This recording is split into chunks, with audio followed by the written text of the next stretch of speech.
LeafSanet 25. Dalawa po ang patay at 4 na pulis naman ang sugatan sa engkwentro kagabi sa Tondo, Maynila. Hala, nagka-engkwentro pala dyan. Jim Tejano sa balita.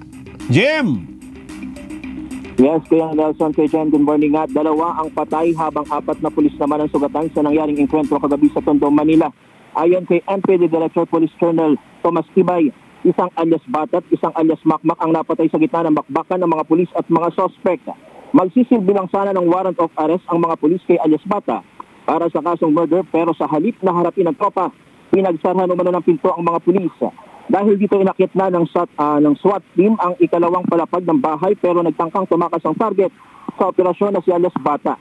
Sa halip na sumuko ng laban pa ang sospek, maging ang kasama nitong si alias Makmak na miyembro ng isang criminal group sa Tondo, napatay matapos makipagpalitan ng putok sa operatiba. Pakinggan natin ang pahayag ni Police Colonel Thomas Ibay, Director ng Manila Police District. Itong suspect natin at ang kanyang grupo ay involved sa drug trafficking, gun for hire at illegal drugs. Meron siyang pinatay na 2. Ang recorded natin ay meron siyang pinatay in December. Ang sunod nung April and ang latest is nung June 21 meron siyang binaril dito.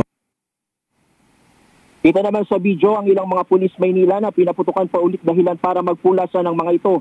Ang isa sa mga pulis, iika-ika na matapos mabaril sa paa. Naisugod naman sa pinakamalapit na ospital ng 4 na pulis. At yan muna ang pinaka-latest update sa Maynila. Jim Tejano para sa 100% balita. Dito na tayo sa kompleto, 100%.